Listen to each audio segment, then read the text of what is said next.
जनता ने जो विश्वास व्यक्त किया है, मेरे बुजुर्ग हैं, मातृशक्ति युवा साथियों ने, मैं उनका सभी का सम्मान करता हूँ। क्षेत्र में विकास, क्षेत्र में सामाजिक सेवा के कार्य, क्षेत्र में धार्मिक सेवा के कार्य, इन तीनों दायित्वों को पूरी ईमानदारी से निर्वहन करने का प्रयास करूँगा। चुनाव नरेश मीणा भी चुनाव लड़े थे और लगातार आप कह रहे थे कि नरेश मीणा बीजेपी का टूल है। लगातार जिस तरह आपके ऊपर वो हमलावर रहे, बीजेपी ने भी आपके ऊपर तमाम भ्रष्टाचार के आरोप लगाए थे। जो भी आरोप थे बिल्कुल निराधार हैं, तथ्यहीन हैं। जनता ने अपना आप उनको जवाब दे दिया आरोप लगाने वालों। अंता उपचुनाव में जीत के बाद आज प्रमोद जैन भाया ने शपथ ली और विधानसभा पहुंचकर शपथ ग्रहण ली है। भाई साहब, उपचुनाव में रिकॉर्ड जीत के बाद आज एक बार फिर विधानसभा पहुंचे और आज आपने शपथ ली, किस तरह से देखते हैं इस जीत को?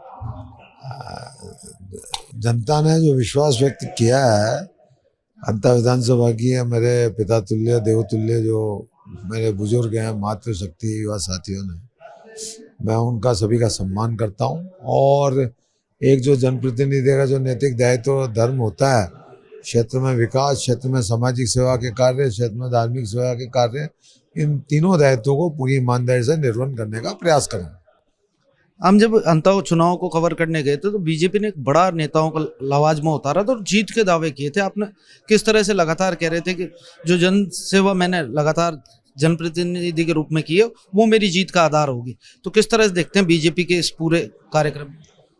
अब आप जो बीजेपी के नेताओं की बात कर रहे हैं तो वो उन्होंने उनका जो धर्म है वो निभाया। हर पार्टी के नेता अपने अपने उम्मीदवार के लिए प्रयास करते हैं, तो उनका वो नैतिक दायित्व बनता था, धर्म बनता था, पर निर्णय तो जनता करती है। जनता ने जो निर्णय किया है वो हमारे लिए शर्माते हैं। डबल इंजन सरकार और विकास के बड़े बड़े दावे, अंत तक चुनाव के बाद जिस तरह चुनाव में आपने वादे किए थे, किस तरह विकास को लेकर प्राथमिकताएं रहेंगी आप? मेरी जो प्राथमिकता है मैंने आपको पहले ही बता दी कि भाई क्षेत्र में विकास, क्षेत्र में सामाजिक सेवा के कार्य, क्षेत्र में धार्मिक सेवा के कार्य, तीनों जो एक जनप्रतिनिधि के जो दायित्व होते हैं उनको मैं पूरी ईमानदारी से निर्वहन करूँगा। आप शपथ लेने से पहले धरना प्रदर्शन में पहुंचे थे और किसानों की आवाज़ को उठाया था। आपके इलाके में किसानों की बड़ी समस्याएं हैं, आप किस तरह सदन में रहेंगे? आप तो अंता के क्षेत्र की जो किसान है उनकी आवाज़ बनेंगी। विधानसभा में भी दमदारी से उठाएंगे हमारे क्षेत्र की जो भी समस्या होगी और जो भी प्राथमिकताएं होंगी वो हम विधानसभा में सदन के माध्यम से सरकार को अवगत कराएंगे और जनता को न्याय दिलाने का पूरा प्रयास करेंगे। उपचुनाव नरेश मीणा भी चुनाव लड़े थे और लगातार आप कह रहे थे कि नरेश मीणा बीजेपी का टूल है और लगातार जिस तरह आपके ऊपर वो हमलावर रहे, बीजेपी ने भी आपके ऊपर तमाम भ्रष्टाचार के आरोप लगाए थे, तो किस तरह से देखते हैं चुनाव में इस पूरे? ऐसा है कि आरोप प्रत्यारोप राजनीति का एक पार्ट है।